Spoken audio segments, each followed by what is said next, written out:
রানাপে ত্রুটি থাকায় খেলতে পারেনি যুব বিশ্বকাপ। গল্পটা নাহিদ রানার। বোর্ডের যত্নে নিজেকে মেলে ধরেছেন এই পেসার, দাবি করেছেন কোচ তালহা জুবায়ের। মুগ্ধ তাসকিনের ধারাবাহিকতায় ঢাকা এক্সপ্রেসকে আইপিএলে খেলতে না দেয়া ছিল বিসিবির ভুল। তার মতে জিম্বাবুয়ের বিপক্ষে খেলার চেয়ে আইপিএলে বসে থাকা ভালো।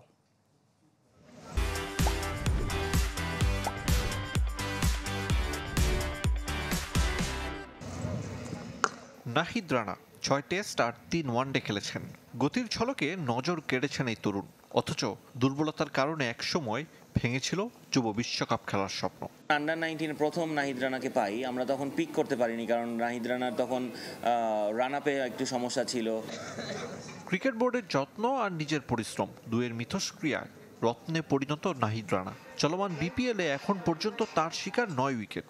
গতির সাথে বোলিং বৈচিত্র্য যেন চ্যাম্পিয়ন্স ট্রফির স্কোয়াডে দাবিদার রানা। চমৎকার লাইন, চমৎকার লেন। এই পেসে যদি কোনো বোলার এই লাইন লেন্থে বোলিং করে, যে ওয়ার্ল্ডের যে কোনো বড় ব্যাটসম্যান এই ট্রাবল ফেস করবে। রানা এই ম্যাচগুলো খেলবে এবং ইন বিটুইন ম্যাচেস ও কতদিন রেস্ট পাবে, ওর ওয়ার্কলোডটা কী থাকবে, ওকে আমরা কখনোই রেড জোনে নিতে পারবো না। বদলে যাওয়া তাসকিনের গল্প নতুন কিছু নয়। ঢাকা এক্সপ্রেস এখন অনেকের কাছে অনুপ্রেরণা।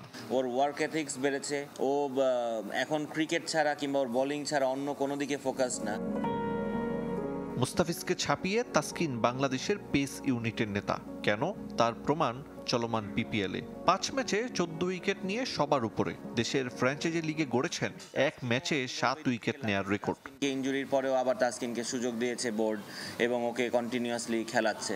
সো তাসকিন নিজেকে ওই জায়গাটা তাসকিন ক্যাশ করেছে এবং ইন্টারন্যাশনালি আপনি এখন দেখেন তাসকিন যে কোনো টিম তাসকিনকে নিয়ে এখন একটা মানে প্রবলেমে থাকে। এবং তাসকিনকে চেয়েছিল আইপিএল এর দলগুলো, তবে বিসিবির পুরনো কমিটির কাছ থেকে মেলেনি অনুমতি। কোচ তালহা জুবায়েরের দাবি, জিম্বাবুয়ের বিপক্ষে খেলার চেয়ে আইপিএলে বসে থাকা ভালো।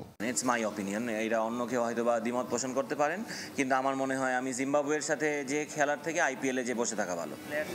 আরিফুল ইসলাম, চ্যানেল 24, ঢাকা।